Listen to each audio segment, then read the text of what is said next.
আচ্ছা, আজকের আমাদের যে টপিকটা ছিল সেটা হচ্ছে ফার্স্ট ডে টপিক, সেটা হচ্ছে কি ভেপার কম্প্রেশন রেফ্রিজারেশন সাইকেল। এই যে ভেপার কম্প্রেশন রেফ্রিজারেশন সাইকেল যেটা আমরা বুঝেছি, সেটা হচ্ছে চারটে মেজর পার্ট। প্রথম পার্ট হচ্ছে কম্প্রেসার, তারপর হচ্ছে কন্ডেন্সার, তারপর হচ্ছে এক্সপানশন ভালভ, তারপর হচ্ছে ইভাপোরেটর। তো এই যে চারটে যে मेन पार्ट तार की वर्किंग प्रोफाइल আছে সেটা আমরা डिस्कस করছি। तो इसमें हम लोग डिस्कस करने से पहले ये जो चार जो मेजर पार्ट है, कंप्रेसर, कंडेंसर, एक्सपेंशन वाल्व और इवेपोरेटर।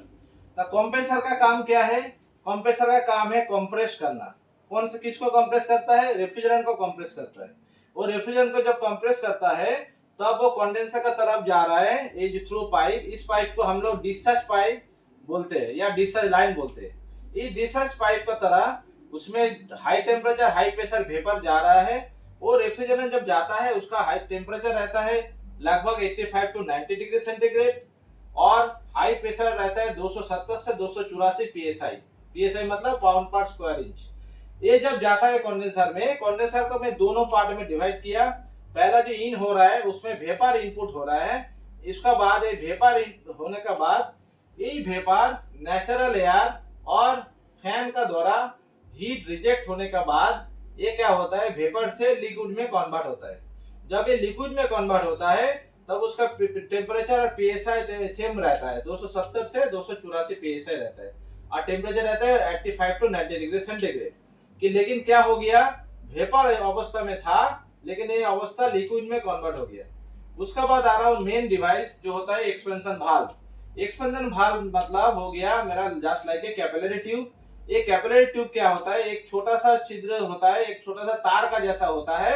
उससे टेम्परेचर और प्रेशर जो लिक्विड आ रहा है वो लिक्विड जा रहा है, जाने के बाद थ्रू कैपिलरी का साइड जब वो निकल रहा है तब उसका टेम्परेचर हो जाता है लो टेम्परेचर और प्रेशर हो जाता है लो प्रेशर। तो आप लोग देख सकते हो लो टेम्परेचर मतलब है 5 डिग्री सेंटीग्रेड हो गया और लो प्रेशर हो गया 71 पीएसआई प्रेशर।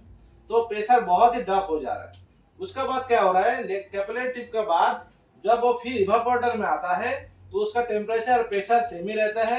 और क्या होता है, जो लिक्विड होता है, ये लिक्विड क्या होता है धीरे धीरे क्या होता है, वो आस्ते आस्ते लैटेंट हीट छोड़ के वो लिक्विड धीरे धीरे वेपर में कन्वर्ट होने चालू हो जाता है। लेकिन ये वेपर पूरा नहीं होता है, वो 90% वेपर रहता है और 10% लिक्विड फॉर्म में रहता है, जिसको हम लोग बोलते हैं सैचुरेटेड वेपर। ये सैचुरेटेड वेपर जब निकलता है इवेपोरेटर से तब वो टेम्परेचर और प्रेशर सेम ही रहता है। लेकिन वो धीरे धीरे जब आता है कंप्रेसर का पहले तो उधर पे एक एक्यूमुलेटर भी इस्तेमाल किया जाता है। ये एक्यूमुलेटर क्या करता है, आपका जो टेम्परेचर और प्रेशर जो आ रहा है, वो जो वेपर है, जो सैचुरेटेड वेपर है, उसमें जो 10% लिक्विड है, लिक्विड आता है, आने के बाद इधर पे एक ब्लॉकेज है और एक फिल्टर है। ये क्या करता है, फॉरेन मटेरियल्स को ब्लॉक कर देता है और रेफ्रिजरेंट को जो लिक्विड है उसको साइड में स्टोरेज करता है। और सिर्फ वेपर को इस पाइप का थ्रू वो धीरे धीरे क्या करता है, आस्ते आस्ते रेफ्रिजरेंट को ये पाइप का थ्रू धीरे धीरे सिर्फ वेपर ही जाता है कंप्रेसर का तरफ। ये होता है पूरा रेफ्रिजरेशन साइकिल का सिस्टम। आप लोग को याद रखिएगा, इसका दो पार्ट होता है, एक होता है हाई साइड पार्ट, दूसरा होता है low side part. You have to maintain the this decorum and in drawing after discussion if any refrigerant cycle. This is the total and proper explanation of the refrigerant system. Thank you.